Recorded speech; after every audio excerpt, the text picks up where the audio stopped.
तो स्वागत है आपका 1899 के आखिरी एपिसोड में। अब तक ये सीरीज पूरी तरह से सस्पेंस में चल रही है, मगर आज के इस एपिसोड में इस कहानी का पूरा पर्दाफाश होने वाला है। तो इस एपिसोड को पूरा देखिएगा, जिससे इस जहाज के रहस्य की पूरी गुत्थी सुलझ जाएगी। तो ज्यादा समय न लेते हुए शुरू करते हैं। इस एपिसोड की शुरुआत होती है डेनियल और मोरा के एक इंटीमेट सीन के साथ, जिससे ये बात तो कंफर्म हो चुकी थी कि डेनियल और मोरा हस्बैंड वाइफ हैं। और ये सब जो घटनाक्रम चल रहा है वो बिल्कुल भी असली नहीं है, बल्कि एक सिमुलेशन है जिसे मोरा के फादर कंट्रोल कर रहे हैं। जब डेनियल इस सपने से होश में आता है तो वो अभी तक उसी कमरे में बंद था जिसमें मोरा ने उसे बंद किया था। यहाँ से हम कार्ब्रोक जहाज को देखते हैं जो समुद्र के बीचों बीच तूफान से घिरा हुआ था। जब मोरा डेनियल के कमरे से बाहर आती है तो वो भी जहाज को तूफान में घिरा हुआ देखती है। वहीं जहाज पर बचे लोग भी काफी घबराए हुए थे। डेनियल बंद कमरे से बाहर निकलने के लिए रूम की दीवार, जो कि एक जहाज की दीवार थी, उसे खोलकर वहां से बाहर निकलने की कोशिश में लग जाता है। वहीं सेबेस्टियन भी वापस जहाज पर आकर उस बच्चे को ढूंढने में लग जाता है और पूरा जहाज चेक करने के बाद आखिरकार उसे वो बच्चा मिल ही जाता है। डेनियल भी जहाज पर पहुंचने के लिए उन तारों के जंजाल से होते हुए उन सब जगहों से गुजर जाता है जो जहाज के बाकी लोगों के सपनों में आते थे, जो इस जहाज पर मौजूद थे। ये सभी जगह एक दूसरे के साथ एक कनेक्टिंग पाथ की तरह जुड़ी हुई थी। जेरोम, ओलेग और ल्यूशन इंजन रूम में फर्नेस में कोयला डालकर इंजन को दोबारा से चालू करने की कोशिश करते हैं। उधर मोरा के पास डेनियल का रिमोट था, इसलिए वह डेनियल के रूम में बनी शाफ्ट में घुस जाती है। आखिर वो जानना चाहती थी कि उसका और डेनियल का रिश्ता क्या है। मोरा उस शाफ्ट से होते हुए एक रूम में पहुंचती है जहाँ पर मोरा को कुछ पुरानी बातें याद आने लगती हैं और वहीं एक टेबल पर कुछ फोटो रखी थी जिसमें मोरा, डेनियल और वो बच्चा होता है। असल में मोरा और डेनियल शादीशुदा थे और वो बच्चा उनका बेटा था, मगर मोरा के फादर ने मोरा की याददाश्त को मिटा दिया था और वो सब कुछ भूल चुकी थी। उधर डेनियल आखिरकार उस बच्चे तक पहुंच जाता है। वो बच्चा डेनियल से पूछता है कि क्या मॉम को कुछ याद आया, क्या तुम्हें कोड का पता चला। असल में ये जो सिमुलेशन चल रहा था, इसे रोकने के लिए एक कोड चाहिए था, जिसकी तलाश में डेनियल काफी कोशिश कर चुका था। इसके बाद डेनियल उस शाफ्ट से निकलकर अपने रूम में बनी शाफ्ट के थ्रू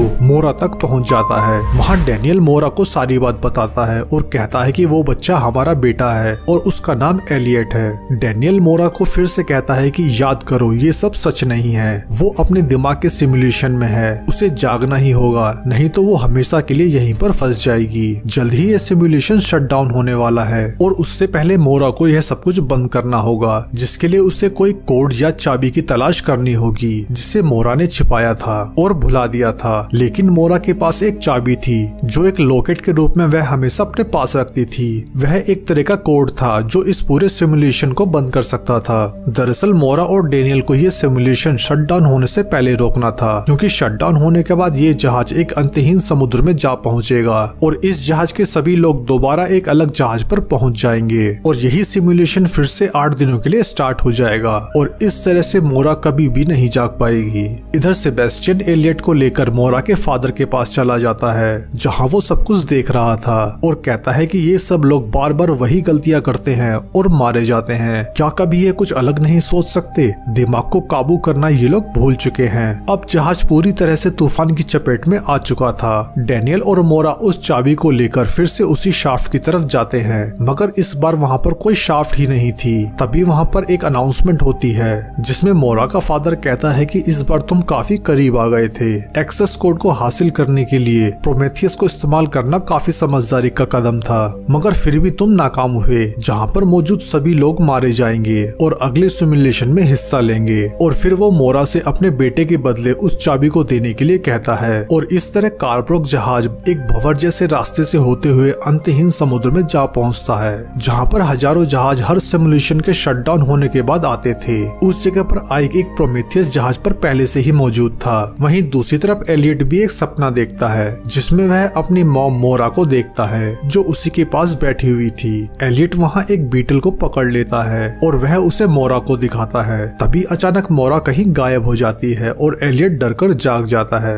एलियट अपने नाना के ऑफिस में उनके कब्जे में था। वह एलियट को बताता है कि तुम्हारी माँ ने हम सबको धोखा दिया है और सिर्फ वही हमें यहाँ से निकाल सकती है। वहीं दूसरी तरफ तरफ आइक भी कार्ब्रोक जहाज पर पहुंच चुका था। आइक मोरा से डेनियल के बारे में पूछता है कि उसने मुझे प्रोमेथियस पर कैसे पहुंचा दिया। तब मोरा कहती है कि डेनियल मेरा पति है और वो बच्चा हमारा बेटा है। तब मोरा वहाँ सबको बताती है कि ये सब कुछ भी असली नहीं है, ये सब एक सिमुलेशन है जो हमारे दिमाग की सीमाओं से परे है और हम सब इसका हिस्सा हैं। तब आइक मोरा से पूछता है कि क्या डेनियल यह सब कर रहा है, क्या वो भी तुम्हारे पिता के लिए काम करता है। लेकिन मोरा कहती है कि वो तो हमें यहाँ से निकलने में मदद कर रहा है। वहीं दूसरी तरफ डेनियल उसी इलेक्ट्रिकल सर्किट को फिर से एक्टिवेट करके सिमुलेशन को ओवरराइड करने की कोशिश करता है। उधर मोरा का फादर एलियट को उसकी पुरानी याद उसके सामने लाता है, जिसमें एलियट देखता है कि एक गंभीर बीमारी के कारण वो बहुत जल्द मरने वाला है। इसलिए मोरा ने उसे अपनी यादों में हमेशा के लिए जिंदा रखने के लिए इस सिमुलेशन में डाला और सिमुलेशन को लूप में रन कर दिया ताकि तुम हमेशा उसके करीब रह सको, जिसमें उसने हम सबको भी डाला और हम सबको इस सिमुलेशन में फंसा दिया। मगर यहाँ से निकलने का एक तरीका है, वो चाबी जो इस पिरामिड में लगेगी, जिससे ये पूरा सिमुलेशन दोबारा स्टार्ट नहीं होगा। और वहीं दूसरी तरफ कार्ब्रोक जहाज पर वही अजीब सी चीज लगातार फैलती जा रही थी। तब वर्जीनिया कहती है कि मैं एक कदम भी और आगे नहीं बढ़ाने वाली जब तक तुम ये नहीं बताते कि आखिर हो क्या रहा है और हम तुम पर भरोसा क्यों करें। तुम्हारे पिता इस जहाज के मालिक हैं तो तुम्हें तो जरूर कुछ पता होगा, तुम यहाँ किस लिए हो। मोरा कहती है मैं नहीं जानती। कार्ब्रोक पर जागने से पहले मुझे सिर्फ एक चीज याद है, जो कि है मेरे दरवाजे के सामने इस एनवेलप का मिलना जिसमें उसे ये चाबी मिली थी। ये की वही है जो इस पूरे सिमुलेशन को रोक सकती थी। तब वे सभी लोग कहते हैं कि हमें किसी भी तरह से इस जहाज से उतरना होगा। मोरा कहती है कि ये कुछ भी असली नहीं है, ये सब हमारे दिमाग में हो रहा है और हम यहाँ से नहीं निकल सकते। जिसके बाद ये सभी लोग मोरा और आइक को वहीं पर छोड़कर जहाज से निकलने के लिए चल पड़ते हैं। जिसके बाद मोरा और आइक वापस उसी रहस्यमय हॉस्पिटल तक जाने के लिए अपने कमरे में बनी शाफ्ट में जाने की कोशिश करते हैं, लेकिन वो शाफ्ट तो अब वहाँ से गायब हो चुकी थी। तब मोरा डेनियल के रूम में जाकर उसकी शाफ्ट से होते हुए डेनियल के रूम तक पहुँच जाती है, जहाँ पर डेनियल, मोरा और एलियट की फैमिली फोटो पड़ी हुई थी। मोरा आइक से कहती है कि यह पूरी जगह एक तरह की दिमाग की नकल है जिसके अलग अलग हिस्से एक दूसरे से जुड़े हुए हैं। तब मोरा को वहाँ की दीवारों के पीछे बहुत सारे तारों का गुच्छा मिलता है, जहाँ से एक रास्ता भी कहीं जाने के लिए निकल रहा था। वहीं दूसरी तरफ डेनियल जहाज के इलेक्ट्रिकल सर्किट को दोबारा चलाने की कोशिश करता है और फिर डेनियल जहाज के मेन फ्रेम को ओवरराइड कर देता है, जिससे जहाज में फैल रही वो अजीब सी चीज और तेजी से फैलने लगती है और पूरे जहाज में एक सायरन बजने लगता है। वहीं जहाज के बाकी लोग भागते हुए एक दूसरे से अलग हो जाते हैं। दूसरी तरफ मोरा के फादर एलियट को बताते हैं कि जब तुम्हारी मॉम तुम्हारे उम्र की थी तब उसे मेरी स्टडी में प्लूटोस केव एलेगरी के पेपर मिला, मगर उस समय मोरा उस कॉन्सेप्ट को समझने के लिए काफी छोटी थी। मगर इसके बाद भी उसने उस कॉन्सेप्ट को बार बार पढ़ा, जिसके बाद उसे लगने लगा कि हमारा ज्ञान सीमित है और क्या चीजें सच में ऐसी हैं कि जैसा कि हम देखते हैं। एक शाम मोरा अपने फादर से पूछती है कि कैसे पता चलेगा कि असली सच्चाई उस जीवन के बाहर नहीं है जो हम जी रहे हैं। यानी कि मोरा हमेशा से सोचती थी कि ये सब जो चल रहा है वो असली नहीं है। वहीं दूसरी तरफ जहाज के बाकी लोग एक दूसरे के सपनों में पहुंच जाते हैं, क्योंकि डेनियल जहाज के मेन फ्रेम तक पहुंच चुका था। डेनियल सिमुलेशन को बंद करने के लिए उसके पासकोड को बदलकर पूरे सिस्टम में वायरस डाल देता है, जिस वजह से सबके ड्रीम सीक्वेंस एक दूसरे से एंगेज हो गए थे। जिसके बाद सभी लोग वापस उसी जहाज पर आ जाते हैं। वहीं दूसरी तरफ मोरा और आइक उस हॉस्पिटल तक पहुंच जाते हैं। तभी वहां पर सेबेस्टियन भी आ जाता है और मोरा से चाबी ले लेता है। जिसके बाद सेबेस्टियन आइक को बेहोश करके मोरा को अपने साथ उसके फादर के पास ले जाता है। तब मोरा के फादर मोरा को एक चेयर पर बांध देते हैं कि ये सब मेरे दिमाग का खेल नहीं है, बल्कि तुम्हारे दिमाग ने इस सिमुलेशन को क्रिएट किया है। इस पूरे सिमुलेशन के क्रिएटर तुम हो और ये तुम्हारा ही डिजाइन है और वे बाकी लोग सब तुम्हारी वजह से इस लूप में फंसे हुए हैं। मगर अब मैं इस उजाड़ जगह को हमेशा के लिए छोड़ दूंगा और तुम्हारे लिए फिर से भूलने का समय आ चुका है। जिसके बाद वह मोरा को एक इंजेक्शन लगाता है, जिससे पूरा सिमुलेशन ब्रेक होने लगता है। तब मोरा का फादर उस चाबी को पिरामिड में लगाता है ताकि सब जाग जाएं। मगर चाबी लगाने के बाद भी वह पिरामिड काम नहीं करता, क्योंकि डेनियल सिमुलेशन के पासकोड को चेंज कर चुका था और जहाज के बचे लोगों के सामने सिमुलेशन कड़ी दर कड़ी टूटते हुए पूरा खत्म हो जाता है और फिर मोरा जाग जाती है। मगर अभी कहानी यहाँ पर खत्म नहीं हुई थी। मोरा जिस जगह जागती है वो वही जगह होती है जहाँ वो एलियट के साथ पिकनिक पर आती थी। उस जगह के नीचे एक बेसमेंट बना हुआ था जो एलियट का कमरा था। जिसके बाद वहाँ डेनियल भी आ जाता है। मोरा उससे पूछती है कि हम कहाँ हैं और क्या ये रियलिटी है। डेनियल कहता है नहीं,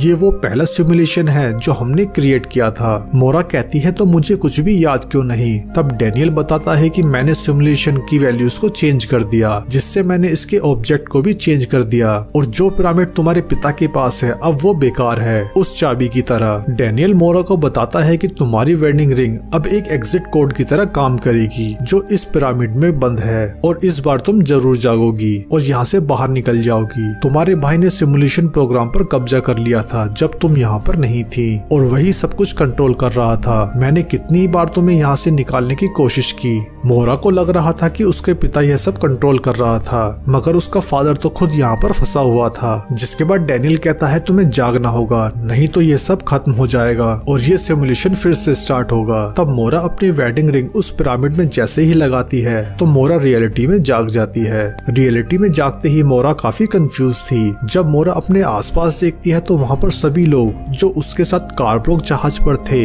वे लोग वहाँ पर मौजूद थे, मगर उन लोगों में से अभी तक कोई जागा नहीं था। मोरा वहाँ की एक खिड़की से बाहर देखती है तो उसे सब कुछ घूमता हुआ नजर आ रहा था और जब मोरा ध्यान से देखती है तो वो तो एक बहुत बड़े स्पेसशिप में थी जो अंतहीन स्पेस में एक दिशा में तेजी से बढ़ रहा था और इस शिप का नाम था प्रोमीथियस, जो कि उस पानी के जहाज का भी नाम था। तभी वहाँ के एक सिस्टम में मोरा के लिए एक मैसेज आता है जिस पर लिखा था मे your coffee kick in before reality does. ये वही मैसेज था जो प्रोमीथियस और कार्ब्रोक जहाज के मैनुअल में लिखा हुआ था। ये मैसेज मोरा के भाई कायरन का था। जिस स्पेसशिप में मोरा और बाकी लोग थे ये भी प्रोजेक्ट प्रोमीथियस था, जिसमें 1423 यात्री और 550 क्रू मेंबर थे और ये स्पेसशिप भविष्य की यात्रा सन 2099 के लिए निकला हुआ था। कायरन का मैसेज दोबारा आता है, उसमें लिखा था hello sister, welcome to reality, और फिर ये सीरीज यहीं पर खत्म हो जाती है।